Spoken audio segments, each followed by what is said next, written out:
This is Glambition Radio, episode number 208 with Rha Goddess, soul entrepreneur.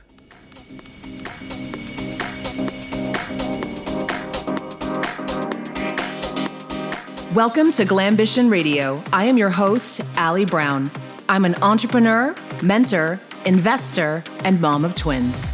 I love thinking big, doing different, and exploring ideas that disrupt the status quo, especially when it comes to women, because we are rewriting the rules for leadership, business success, making money, and changing the world. And we're doing it with style. Let's go.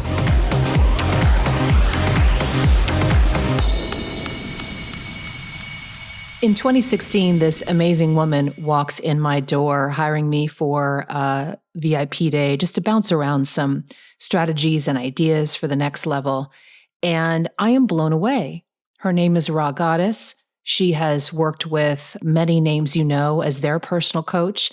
And what I loved even more than, what she's created is who she is and what she stands for. And if you listen to our first interview, it was a few years ago, you can still find it. It's episode 125, where I interview Rha and she goes deep into her story on how she used to work in gang intervention, how she then became a hip hop flowetry artist. She's actually featured on one of the Tupac tribute albums. And you can't make this up.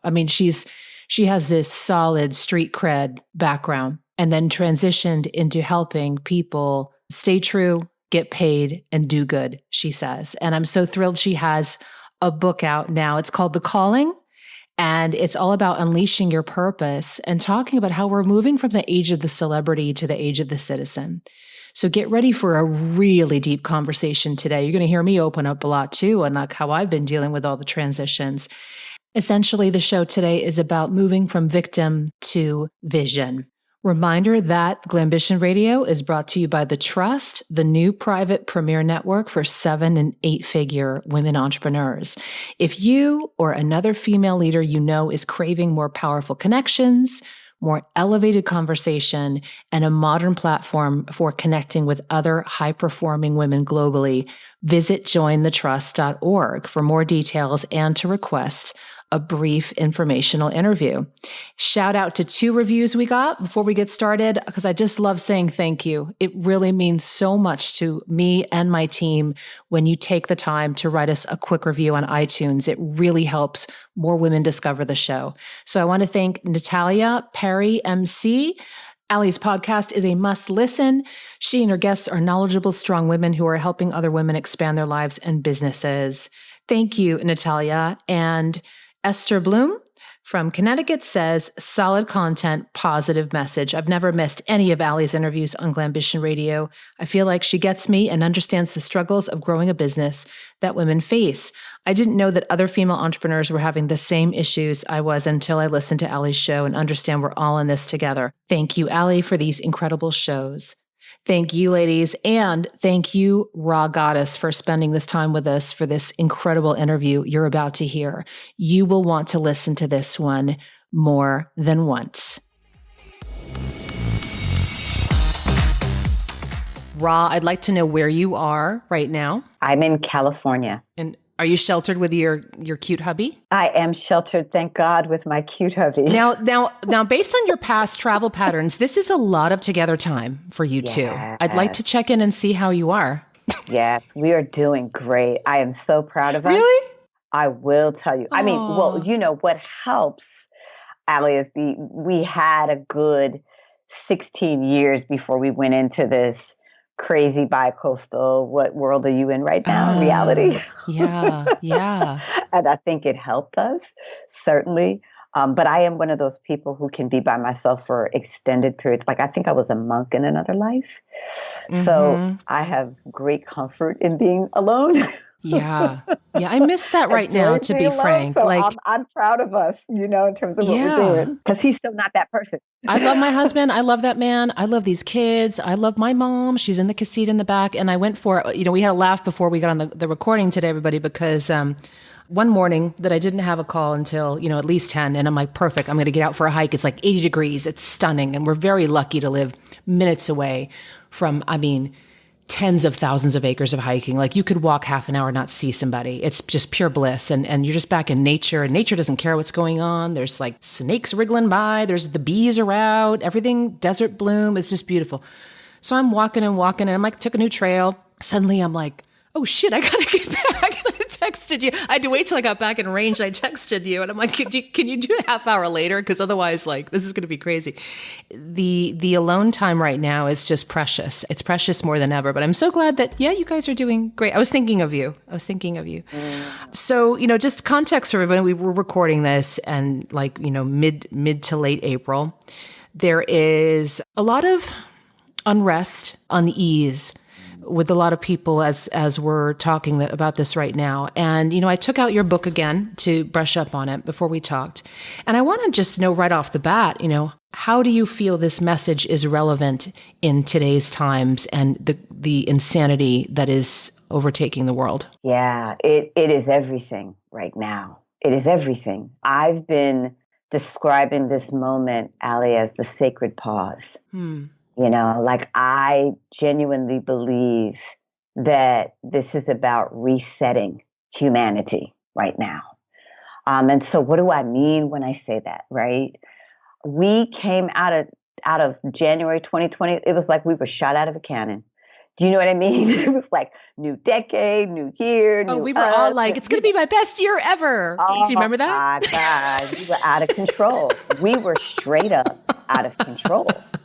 And the universe was like, okay, y'all are not breathing. Hello? You know what I'm saying? It was like, I'm going to launch my super mega maxi, you feel me, right? And I'm going to do this, I'm going to do that. And it was like everything, we were going to deliver on everything that the last decade didn't give us. And the universe was like, y'all are about to run yourselves into the ground. And we're like only in the beginning of February. Y'all are crazy. Y'all all need to go somewhere and sit down. And I'm telling you, Allie, I genuinely believe that this is the universe inviting us to hit the reset button. Oh, it's resetting. You feel me? And dare I say, how long this goes on is up to us. Tell me about that. Our inability to be still. Our inability to be still. I mean, the whole theme of this is go home. But this is about like, go home to yourself, right? Or come home to yourself. This is about get your house in order.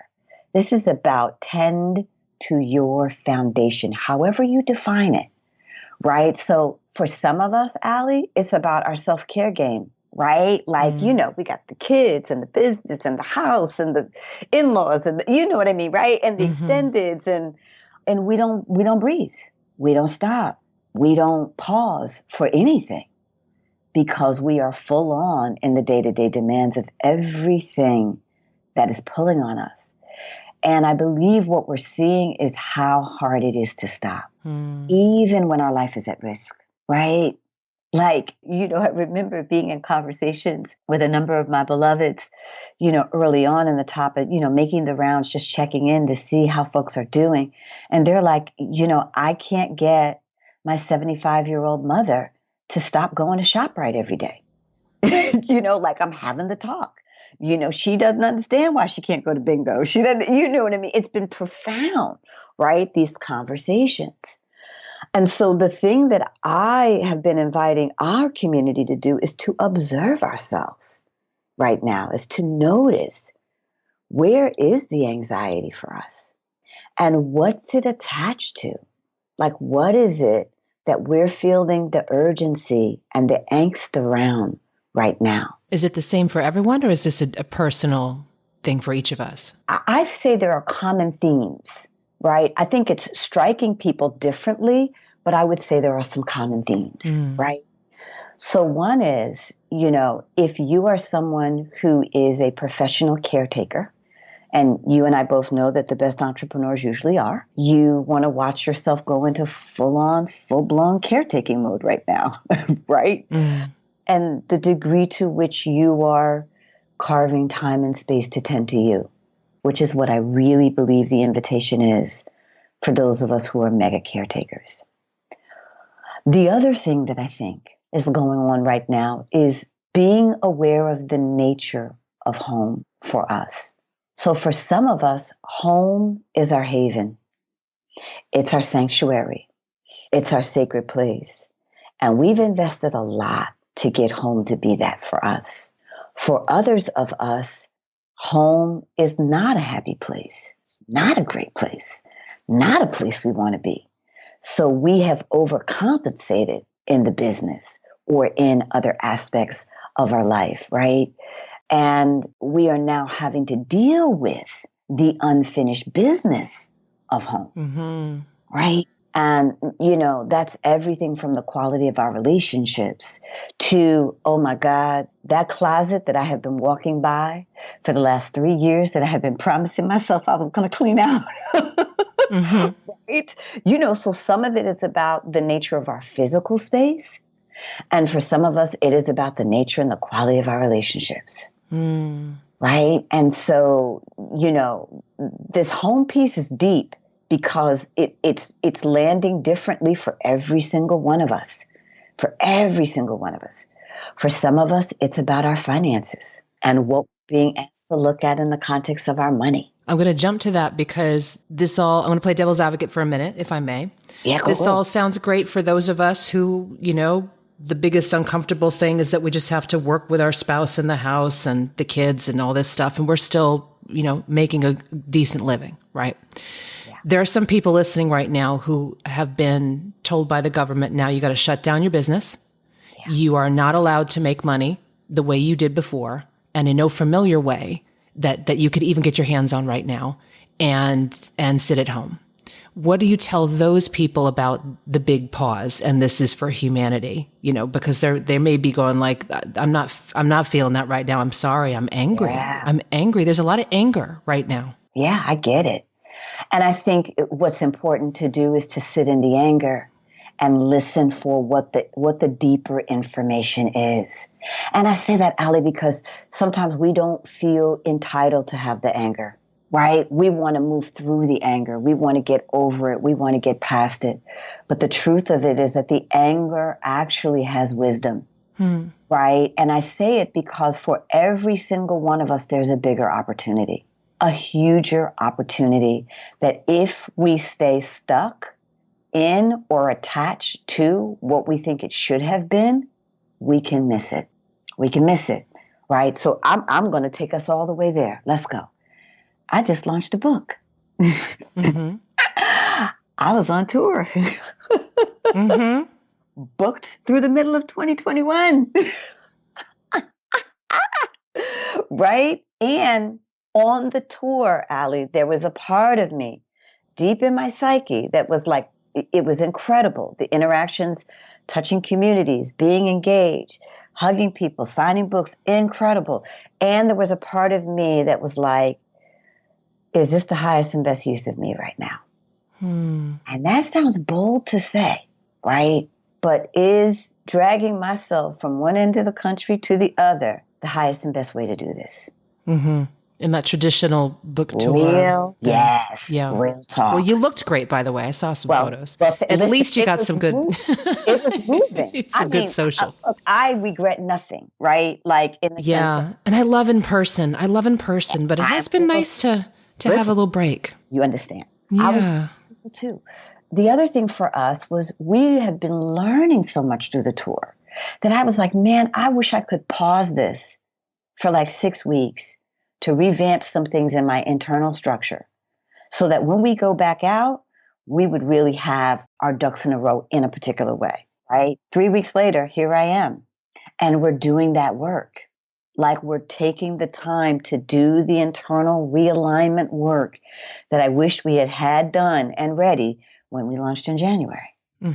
Gift from God, source, creator, however you describe it, you all, your higher wisdom, right? However you want to call it. So I know this is going to be hard, maybe for some of you to hear in this moment. I invite you to come back and re-listen, right? But I will say to you that what you're angry about is important to understand because there's a bigger opportunity that is connected to what it is that you're angry about. And I do want to say, Ali, a lot of us who like to be in control are having to really deal with ourselves right now. And that part of ourselves that wants to control what we ultimately have no control over. You're speaking to me. and me, be clear. I think I needed to hear this Ladies, today. not immune, right? I'm talking to me like I'm talking to you. Because this is like where my mind's like this today. And by the way, I launched a new organization, based on live events in January. Great timing, right? We came out flying out of the gate. I mean, great kickoff, had this amazing event in Miami early March. Our guest was Ellen Latham, who co-founded Orange Theory. We are on fire. And we had a whole plan when we hit the ground running the day we got back, and it all had to be paused. Yeah. We had to rethink. My style too is to retreat a bit and think through things, which I think for me is the best thing. Yeah. I don't want to or need to make decisions quickly. I make decisions by truly taking something in and sitting with it. Yeah. But some really good things have come of this, and I'm not going to take up time, but it's going to make us better and grow even stronger. But I'm really irritated because I had the plan. It's still on the wall right here, right? Yeah. And so that, selfish part of me that had this plan and my plan, it was going to be this great thing, is totally disrupted.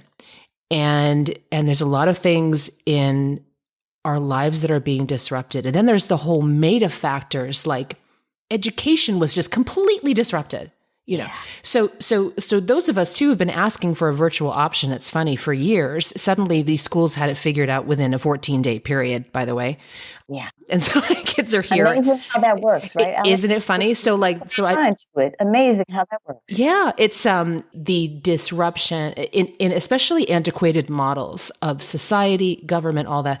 No innovation will happen without disruption. I'll tell you a quick story. It's funny too, because Brett, my husband, is Australian. He's following everything in Australia right now too. And, so they shut everything down. And literally the next morning, there's thousands of people in line to apply for unemployment because they only did it in person. And they hadn't figured this out. They're like, wait, not so fast.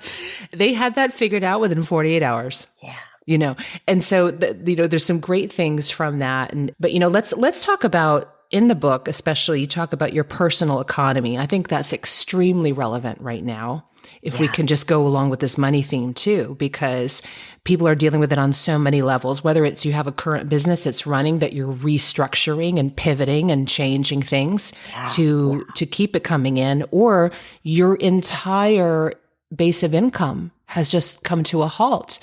What is the personal economy concept and how can we apply it right now? Yeah, if you're going to remake it, you might as well do it your way. And I say that because I believe on some level, all of us have some low-grade tolerance going on around something we're navigating in the day-to-day as it relates to whatever we've been building, right? And so, if I come back to my example, right, even Ali, your example in terms of what you raised, there were things that I was like, wow, this is really, really great. And I'm loving what we came up with in the context of the tour. And then they were like, wow, I do that different. And wow, I'm tolerating that over there. And wow, this is really not working. You know what I mean? Right. And we're on the ground trying to put systems in place or trying to revise systems, right? Or refine systems or strengthen systems, which is hard anytime you're on the ground trying to do that. And so I say that to say that when we can work through the anger part and give real space and real room, there's an opportunity to ask ourselves, well, if I'm going to remake it, how would I do it better? How would I do it differently? Or what aspect of my creativity now gets to be ignited, right, as I'm meeting this particular challenge? So this opportunity to rethink things is actually a gift. And I know for some of us, it may not feel that way, right? That's why I said, Ali, they may have to walk around the block and come back to this session, right?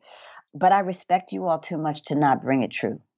So here we are. It's an opportunity to allow that next level of creativity and innovation and ingenuity to come. Some people, Ali, were looking to walk away from their brick and mortar. Let's tell the truth. right? In other words, they had been struggling before this. They had been doing all kinds of things to hold it together, right? To piece it together.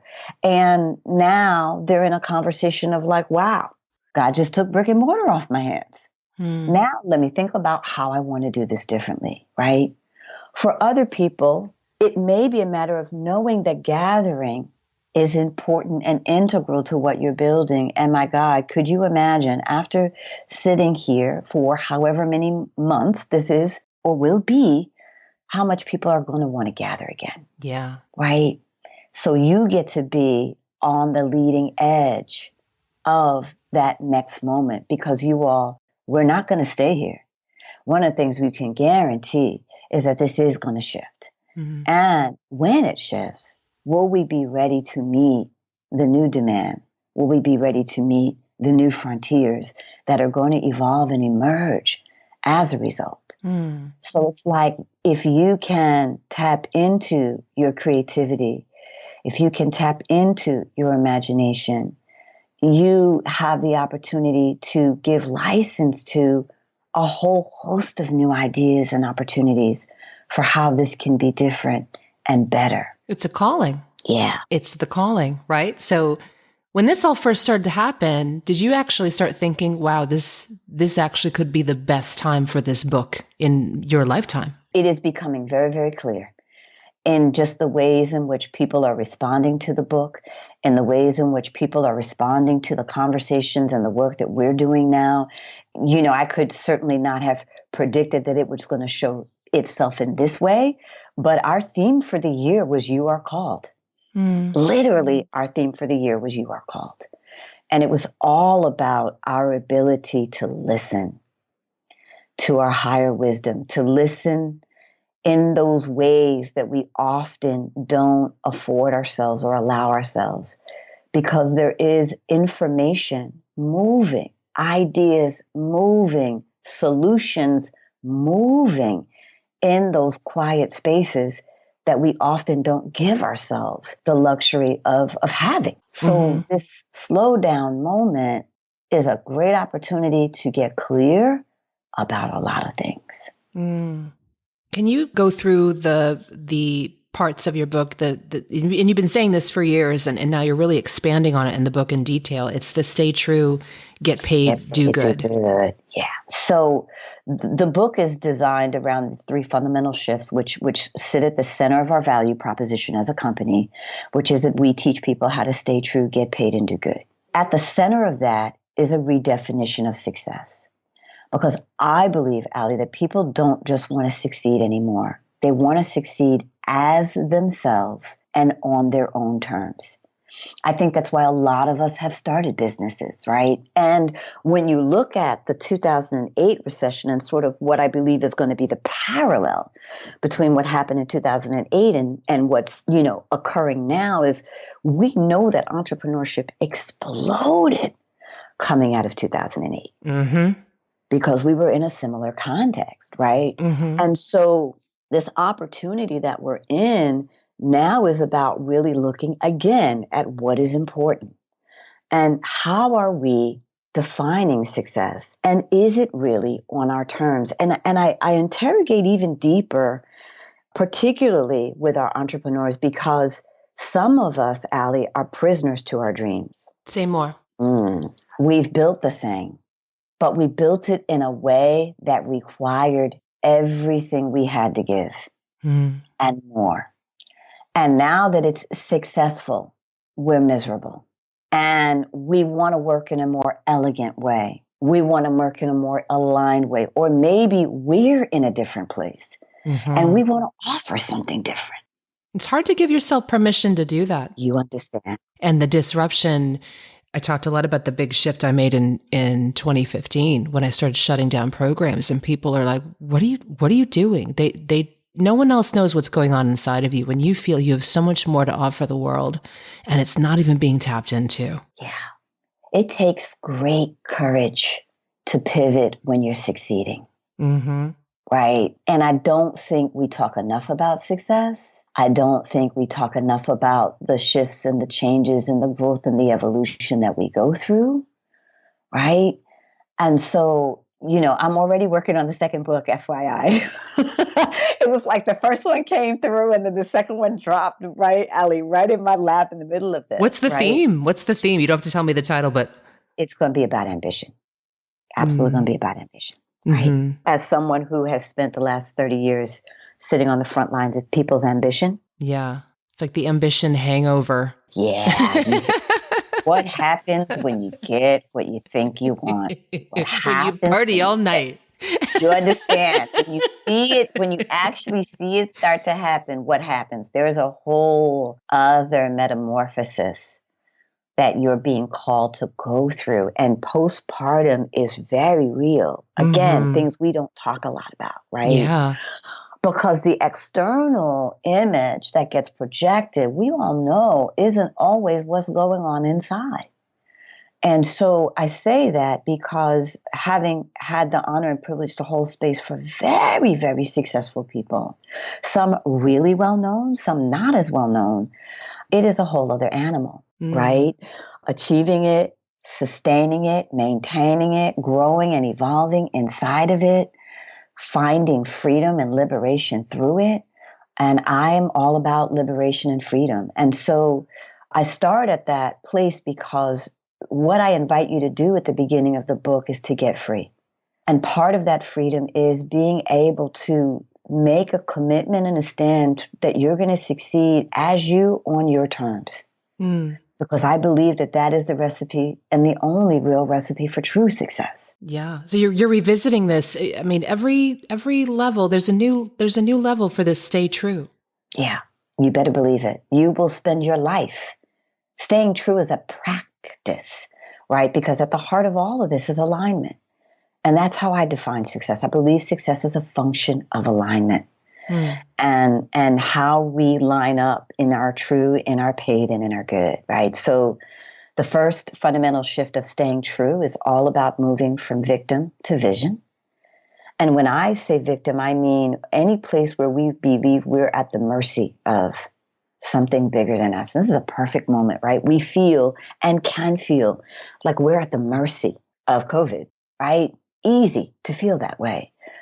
But if we look deeper, if we lean in further, if we challenge ourselves more, this is actually a gift. It's an opportunity to forge a different kind of vision for our lives, a different kind of vision for our work, and a different kind of vision for what we want to offer and bring.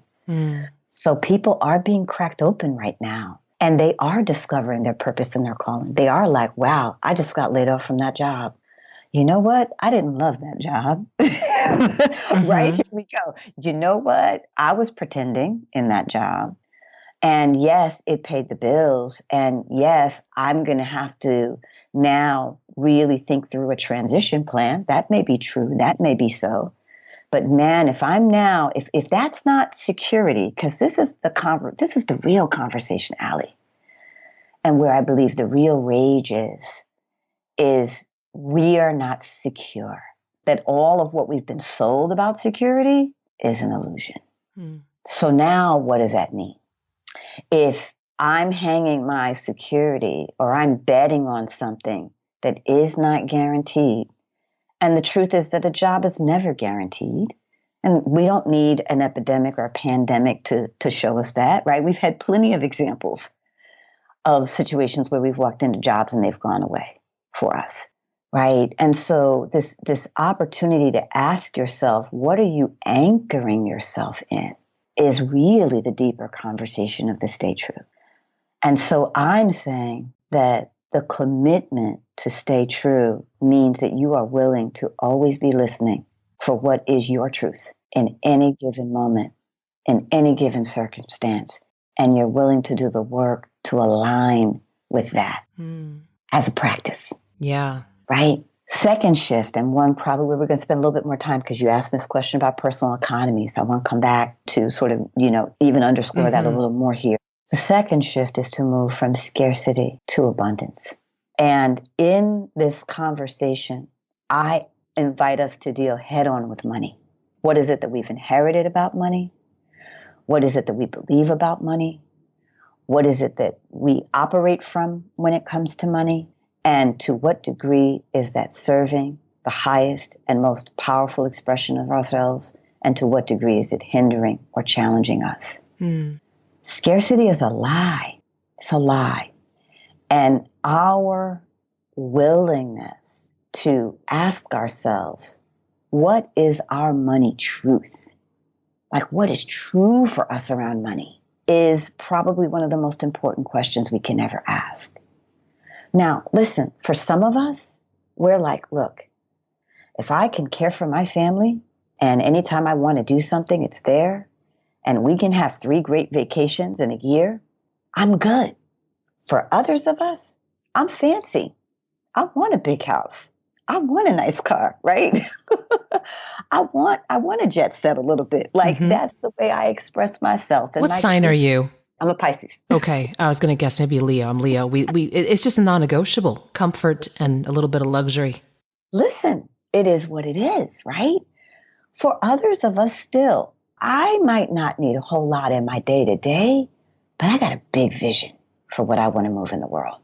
And I'm going to need a lot of resources. And our opportunity to touch that and tell the truth about that. And I say that, Ali, because you and I both know there's been so much pressure, like $1 million. You got to get to the 7, or you're nobody, right? You're nobody if you're not at the 7-figure level or better. You know, I remember, and I share this in the book, of being in a conversation with an entrepreneur, and they said to me, oh, $1 million is chump change. I was like, for who? You know, we forget that half of the world is living on $2 a day. Okay, maybe now it's $3 a day. I think I heard it shifted to 3. But you hear what I'm saying, right? So our perspective around money is distorted. The way that we have orchestrated our society, we believe that money is God. So many of us have traded our health, our marriages, our children, our relationships with our children, chasing what we think this is about. So in the work of the Get Paid, you get to really look like, what do you really, really need? And I want to bring this home just because, again, we're here. My husband and I were actually laughing at ourselves when we realized that we were out of toilet paper and toilet paper was unavailable. Like, you're really one of those people that really ran out of it. Oh, listen. And we had 4 weeks. I'm going to keep it so real. But what was so beautiful about it was in the beginning, when we heard toilet paper, we're scared. My husband was like, what? I don't understand what the obsession is with toilet paper. He's like, that feels very arbitrary for me, right? And then, you begin to start to look at what are the things that bring you comfort, right? So, I eat a very clean diet, but every once in a while, I love a bag of Lay's potato chips. That's my thing. And they got scarce. And I was like, are you kidding me? And I'm on Amazon, back ordering a case of Lay's. Like at twice the usual retail. Yeah, you didn't care. Do you understand what I'm saying? And I'm like, this is, and I'm about to send it back. It's coming today, and I'm about to send it back because this is insanity. But part of what I want us all to observe, and hopefully you all lead, we can laugh at ourselves in this, right? You start to get to look at what do we cling to and what do we create scarcity around and how do we react when we do that? What is it that we see about ourselves and that idea? Because if we believe money is scarce, or we believe that money is the most important thing, we're going to organize our life differently than if we believe our health and well-being is the most important thing. Or if we believe the quality of our relationship with our children is the most important thing. So we really get to ask ourselves, what is really important? And what is it that money facilitates? What is it that it makes possible for me? And I ask that because many entrepreneurs are trading money for quality of life and quality of experience, right? I had a powerful conversation with my coach last year. I just set a big money goal. I was like, man, I'm going for it, right? I think this is where I want to be. And it's in the ethos. I keep feeling it in the energy. I want to aim for this goal. I want to do it. And at some point, it was probably maybe 3/4 into the year, And it was still very much within reach for me, but it would have been a stretch. And it would have been not just like a growing edge stretch, which I do make a very clear distinction, right? Like when we're ripe and ready, there's a little bit of stretch involved. You know, you might have to get on your tippy toes, right? To grab that piece of fruit, right? That's all part of the game. But this was not that. This was like, okay, I may need to shift to a 7-day-a-week situation. Yeah. Okay, I may need to, you understand what I'm saying? Yeah. You were very clear that did not interest you. Right. I may need to turn the team inside out a little bit to get this done. I may need to, and when I evaluated, and I was in this conversation with my coach, and remember, she's like, this thing is a false god, Rha. I'm just going to call it. I think that's why she's my coach. This thing is a false god. Is this really what you want? And I was like, you know what? And I began to question quality of experience. And I began to ask myself, is the real wealth in the quality of experience? In other words, could I do a smaller number, but with joy and ease and fun and graciousness, right? This year doesn't mean I'm giving up the number, but I'm giving up what I believe I have to do to myself and others to get there. So the getting paid is about aligning with source, and source is all providing. And we have an opportunity not only to receive from that space, but to give from that space as well. Because a lot of us are giving from empty cups. We're giving not just till it hurts, we're giving well beyond. And that was what I had to look at. Like, was I really willing to give from an empty cup in order to achieve whatever that, that thing was that I had pinned on that number? And I had to check myself. I had to check myself on it. So our opportunity in doing the work is to really ask ourselves and it's not that money's not important, right? Like, ladies, of course, we understand it has a role to play.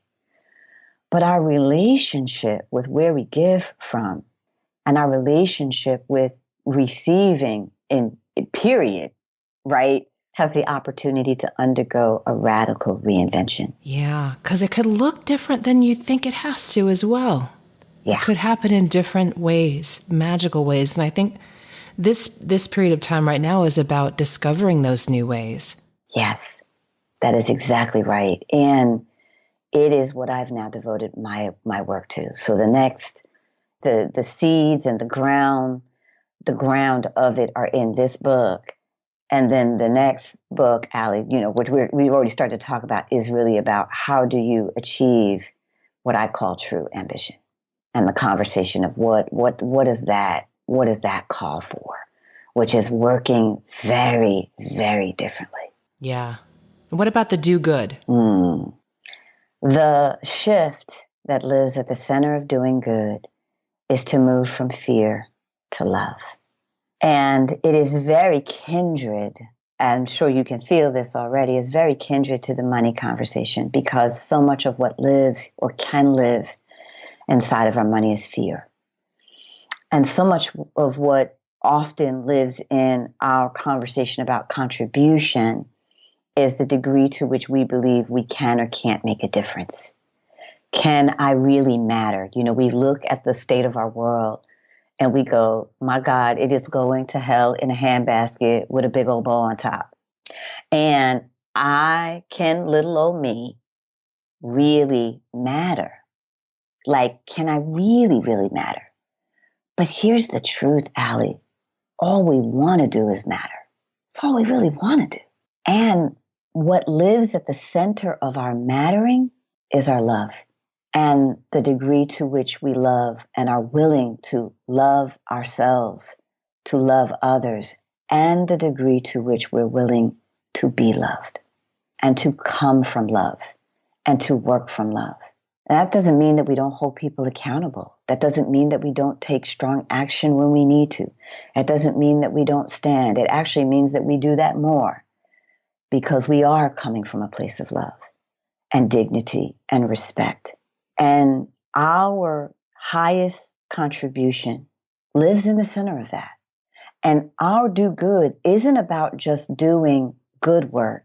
It's about doing our work and being willing to stand in the highest and best use of us and being willing to be a stand for understanding what that is and working towards that compassionately, yet vigilantly. For those of you kind of taking this in, and your voice is kind of hypnotizing. I just go off into this zone a bit when I listen to you. You should start a ministry or a church, by the way, which is it's kind of your work, though, isn't it? It is a bit of a ministry. I mean, it is. Yeah. And it's not a want to hit you over the head kind of situation, but it is a soul conversation. So yeah, no, you speak and something opens up. There's like a channel that opens up there, but when people are listening, so those of you who've been kind of hypnotized into this, get your hands on the book, because if you like what she's sharing now, the detail in the book, and I want to give you credit because it's not often you get a book that it can still be high concept, but really goes into the practical steps and application to people's real lives. It was really well done, Rha. Really well done. And I see a lot of books come over my desk. Thank you. Thank you so much. I wanted people to have the blueprint, and I wanted people to have the stories so that, my prayer, there are 40 stories in the book. My prayer is that you find yourself in one of those stories so that it's possible for you. So to wrap up, Rha, can you share 3 great pieces of advice with all of the women listening right now around the world? Yeah. The first thing is to get still. If you're one of those souls where it's just been hard, even if it's needing to take that walk in nature, right? Ali, I was imagining you hiking as you were sharing, that story. Even if it's just to take that walk, or if you got to close the bathroom door and just put a do not disturb sign on for 15 minutes, is to get quiet with you and to ask yourself, what is the gift of this time? Like, what is the opportunity for me personally in this time? And listen, you bring your journal with you and just, you just take it to the page, ladies. But to listen, what is the gift of this time for you? And to really hear yourself out. If you are willing to create that space, and you may need to ask this question, or I should say, you may need to create space to listen more than once. But I'm going to ask you to keep showing up in that question until you start to hear the guidance, because you will be guided. The voice is stronger now than it's ever been, you all, because we are stiller than we've ever been, you all, right? Ooh. So the voice is louder because we are stiller. That's a great insight. So this is important because you will get your download if you're willing to sit and be still for it. Once you get your download, be in obedience to what you hear. Even if you don't understand it, like your download might be clean out your kitchen drawer. Clean out your kitchen drawer. Your download might be go spend an hour with your daughter every single day and just allow yourself to be 100% present in that hour. Whatever else you do during the day, your business. But that hour belongs to her. Be obedient and follow that guidance. Whatever you're looking for as the pathway to what is next for you is going to live in that information. So your willingness to calm down and your willingness to get still is where the opportunity will come for you to develop the pathway to the next chapter, the next era of your life and your work. So be it still, receive the download, be obedient to what you hear, no matter how big, how small, how strange, or how sensible. There is a method to what is moving through you. You can trust it. I love this. Do you have something I could tune into like every week? Do you have a podcast? Everyone asks me this. You question. need something. No, really, you need like, that, like there's a preacher, I listen to her stuff like every week just to get grounded. You need something like that. This is, we'd love to just hear more of you, Rha, because your voice is healing. Your voice has an incredible vibration. I think all of you listening can hear that. And so keep us posted. If anything else evolves, we'd love to support you. Something is coming, and I promise. Yeah. I promise. When we get close, Allie, I will touch you for sure for the announcement. All right. Thank you for joining us today, Rha. We love you. The book is incredible. Everybody pick up The Calling, 3 Fundamental Shifts to Stay True, Get Paid, and Do Good. Thank you, Rha Goddess. Love you all. Love you, Allie. Thank you for your work, my sister. Love you too. Bye. Bye. Thank you for joining me for this episode of Glambition Radio. If you enjoyed the show, make sure you subscribe so you automatically get new shows every week. And I'd love if you left us a review. We are on Apple Podcasts, Stitcher, Spotify, and other platforms. And I'd love to hear from you. Come join the conversation online. You'll mostly find me on Instagram, but also on Facebook, Twitter, and more. Just head to alliebrown.com. You will find them all there. And you can also learn about upcoming opportunities to meet in person. Glambition Radio is the elevated conversation for women leaders, and I'm honored you've tuned in.